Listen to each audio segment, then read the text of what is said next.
இன்றைக்கி எங்கள் வீட்டில் ஆப்பம். இன்றைக்கி மதியம் சமைக்கலை, அதனால் ஆப்பம் மாவு இருந்தது.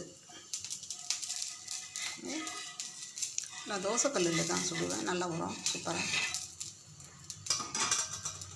மெத்துன்னு இருக்கும். நல்லா அரை அழாக்கு பச்சரிசி, அரை அழாக்கு புழுங்கல் அரிசி, 2 கைப்பிடி உளுந்து, 1 ஸ்பூன் வெந்தயம், இது போட்டு ஊற போட்டு அரைச்சி வச்சுட்டேன்.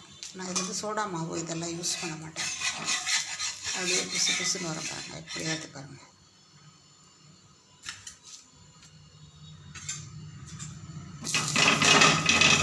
வெங்காயம் தொட்டுக்கோங்க. வெங்காயம் தொட்டுட்டா நல்லா